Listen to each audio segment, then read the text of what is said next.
اور رافیل جو بھی ہمیں پریزنٹیشن میں بتایا گیا کہ 3 رافیل آپ نے گرائے اور یہ مارکا ان نوجوانوں نے سر کیا، اور یہ رافیل کو آپ نے جو مار گرایا تو قرآن کریم میں جو واقعہ آتا ہے کہ ابابیلوں نے ہاتھیوں کو شہمات دی، آپ نے اپنے F-17 اور دوسرے جو آپ کے چائنی شناختی جہاز ہیں اس کے ساتھ آپ نے رافیل کو جو آپ نے نشانہ بنایا ہے، قیامت تک مودی اس کو یاد رکھے گا، دنیا یاد رکھے گی۔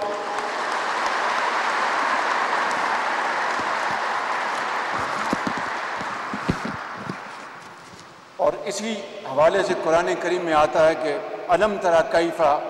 فعل ربک باصحاب الفیل الم یجعل کیدہم فی تضلیل وارسل علیہم طیرا ابابیل ترمیہم بحجارۃ من سجیل فجعلہم کعصف مأکول۔ کیا تو نے نہ دیکھا کہ تیرے رب نے ہاتھی والوں کے ساتھ کیا کیا؟ کیا ان کے مکر کو بیکار نہیں کر دیا؟ اور ان پر پرندوں کے جھنڈ بھیج دیے جو انہیں مٹی اور پتھر کی کنکریاں مار رہے تھے، پس انہیں کھائے ہوئے بھوسے کی طرح کر دیا۔ آپ نے کھائے ہوئے بھوسے کی طرح کر دیا، آپ نے کھائے ہوئے بھوسے کی طرح کر دیا، آپ نے کھائے ہوئے بھوسے کی طرح کر دیا۔ تاریخ انہی الفاظ میں یہ جو مقابلہ ہوا ان رافیل کا یاد رکھے گی۔ میری قوم کے بیٹوں اور بیٹیوں، آپ نے اس عظیم فتح کے حوالے سے ایم عالم کی یاد تازہ کر دی، آپ نے سیسل چودھری کی یاد تازہ کر دی، آپ نے سرفراز رفیقی کی یاد تازہ کر دی۔ ان کی بہادری اور شجاعت کے قصے آج پوری قوم کی زبان پر ہیں۔ اور ایئر چیف مارشل، میں آپ کو دل کی گہرائیوں سے مبارکباد پیش کرتا ہوں کہ آپ نے جس مہارت کے ساتھ، جس ٹیکنیکل انوویشن کے ساتھ آپ نے یہ جنگ لڑی ہے اور آپ نے ایئر فورس کو لیڈ کیا ہے، آپ نے جو father of air force air marshal Asghar Khan, اس کے بعد ایئر مارشل شمیم انور، جو انہوں نے ایک فاؤنڈیشن بنائی تھی، آپ نے جدید ٹیکنیکل اور ٹیکنالوجیکل جو آپ نے انجیکٹ کیا ہے اس ایئر فورس میں، پوری قوم آپ کی اس کنٹریبیوشن کو ہمیشہ سنہری حروف میں یاد رکھے گی۔ میں یہاں پر یہ بھی عرض کرنا چاہوں گا کہ chief army staff general Syed Asim Munir نے جس طریقے سے اس پوری جنگ کو لیڈ کیا،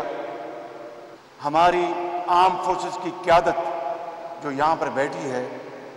اور یہاں پر ایئر فورس کے جو شاہین بیٹھے ہیں، بحری فورس کے ہمارے جو وہ جوان ہیں اور بری فورس کے، اس طرح کی کوآرڈینیشن، اس طرح کی مشاورت شاید اس کی پاکستان کی تاریخ میں پہلے کوئی مثال موجود نہیں ہے۔ میں اس تاریخ کے ان اوراق کا گواہ ہوں کہ جہاں پر کنسلٹیشن میں ماضی میں فقدان تھا، but this is not the time to tell those painful stories. This is the time to congratulate you and convey you what the international community feels about you. You have overnight earned their respect, grudgingly or otherwise, through your outstanding performance,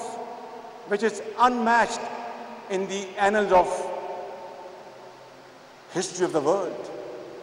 اور یہ کوئی آپ نے آرام سے یہ گر نہیں سیکھے، دن رات آپ نے اس کے لیے محنت کی ہے، آپ کے والدین نے آپ کے لیے دعائیں کی ہیں اور دن رات آپ نے محنت کی اور وطن کے جذبے سے سرشار جغرافیائی سرحدوں کو بچانے کے لیے، پروٹیکٹ کرنے کے لیے، ڈیفینڈ کرنے کے لیے جان کو ہتھیلی پر رکھ کر ہماری آرم فورسز نے یہ جنگ لڑی ہے، یہ عظیم کامیابی عطا فرمائی۔ اس جنگ میں فرق کیا تھا دشمن اور ہمارے درمیان؟ ہم نے صبر، تحمل اور برداشت کا دامن نہیں چھوڑا اور یہ فیصلہ کیا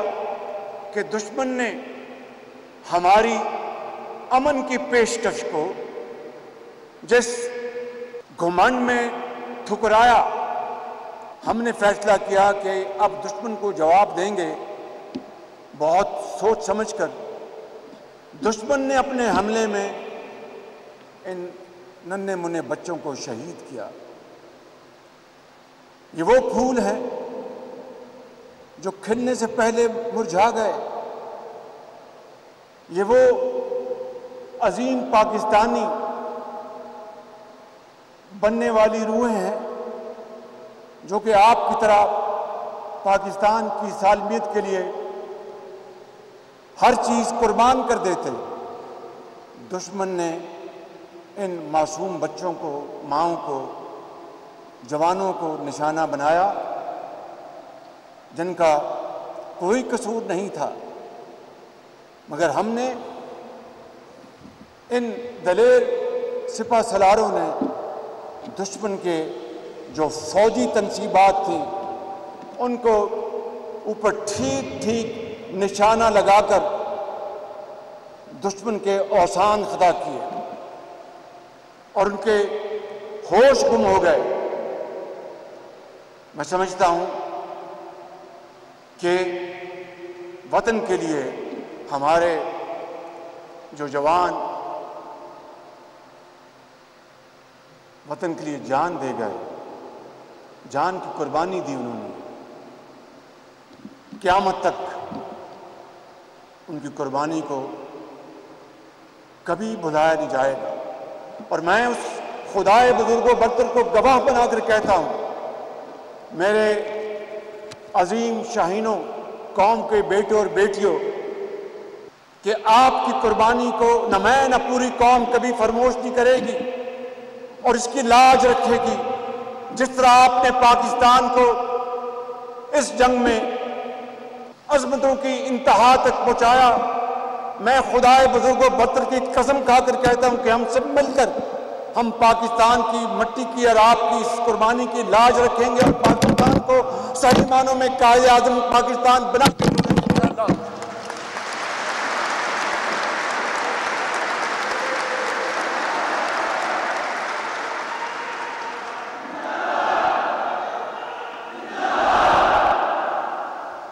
نیول چیف بیٹھے ہیں، اس جستجو میں تھے کہ دوبارہ 1965 کا دوارکا کو دوبارہ ریوائیو کیا جائے اور اس شاندار فتوحات کو، لیکن اللہ تعالیٰ کے ہر کام میں حکمت ہے۔ امن ہمیں چاہیے، امن ہماری ضرورت ہے، لیکن امن کو کبھی کوئی دشمن کمزوری نہ سمجھے۔ اور میں یہ بھی آپ کو یہاں پر کہنا چاہتا ہوں کہ ہم شہداء کے خاندانوں کہ جو کہ کوئی احسان نہیں، فرض ہے، فرض اولی ہے، ان کی کفالت کے لیے پوری طرح ہم تیار ہیں اور انشاءاللہ ان کو کبھی اس میں لغزش نہیں آئے گی۔ آج میں یہاں پر یہ بھی ایک واضح واشگاف الفاظ میں یہ کہنا چاہتا ہوں اس دشمن کو کہ تمہارا جنگی جنون کا بخار اتر چکا، ختم ہو گیا، اب امن کی بات کرو تو اس کے لیے ہم تیار ہیں، اور اس امن کے لیے جو لازمی شرائط ہیں وہ تمہیں اچھی طرح پتہ ہیں، مگر میں دوبارہ ذہن نشین کرانا چاہتا ہوں کہ مقبوضہ کشمیر کے عوام کو ان کا حق کے خود ارادیت کا اقوام متحدہ کی قراردادوں کے مطابق ان کو دینا ہوگا، اور وادی کشمیر میں جو کشمیریوں کا لہو اس سے سرخ ہو چکی ہے، وہ تحریک آج بھی زندہ ہے اور اس وقت تک زندہ رہے گی کشمیریوں کی، جب تک کہ ان کو ان کا حق نہیں مل جاتا۔ آئیں اس کے لیے بیٹھ کر بات کریں تاکہ یہ وہ ایشو جو کبھی بھی دوبارہ جنگ کی آگ کو بھڑکا سکتا ہے اس کو ہمیشہ کے لیے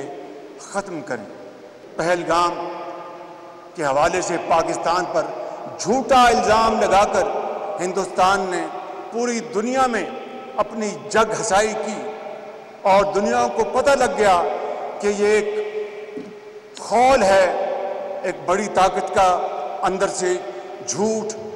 اور اندر سے کھوکھلا پن ہے، اور وہ پوری دنیا نے دیکھا۔ اور آج آپ نے دیکھا کہ الحمدللہ دنیا کی ایک جو اکثریت جو پاکستان کے موقف کے ساتھ کھڑی ہے کہ ہم نے کہا کہ آئیں ایک شفاف اور ایک ٹرانسپیرنٹ اس کی تحقیق کرا لیتے ہیں، اس کے بدلے میں ہندوستان نے جو حملہ کیا اس کی ساری بات میں کر چکا ہوں۔ تیسری بات آپ نے کی کہ trade and terror they don't go together. تو یہ دہشت گردی کس نے کی؟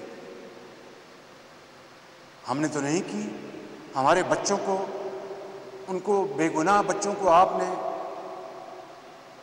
اس طرح ان کو مارا کہ شاید تاریخ اس بے دردی کو کبھی نہیں بھول پائے گی۔ آپ نے بلوچستان میں جو ٹرین ہائی جیکنگ ہوئی اس میں آپ کا ایک بہت بڑا اس میں رول ہے، اور یہ کوئی بات ڈھکی چھپی نہیں۔ سمجھوتا ایکسپریس کون نہیں جانتا کہ کس نے اس کو اغوا کیا تھا؟ ایک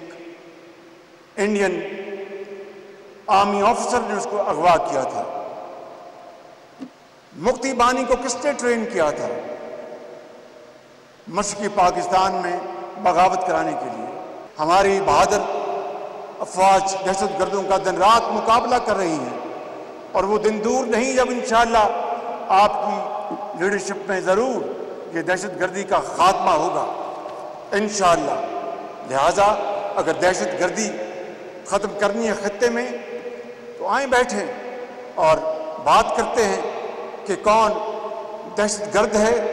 اور کون دہشت گرد کا نشانہ بنا۔ میں سمجھتا ہوں کہ آج کا دن میرے لیے یہ انتہائی قابل فخر ہے کہ میں عظیم سپوتوں کے سامنے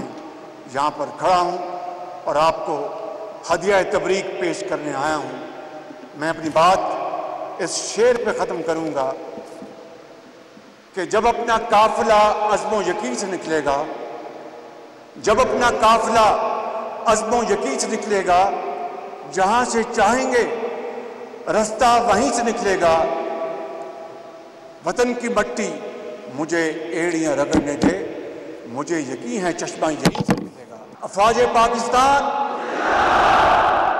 پاکستان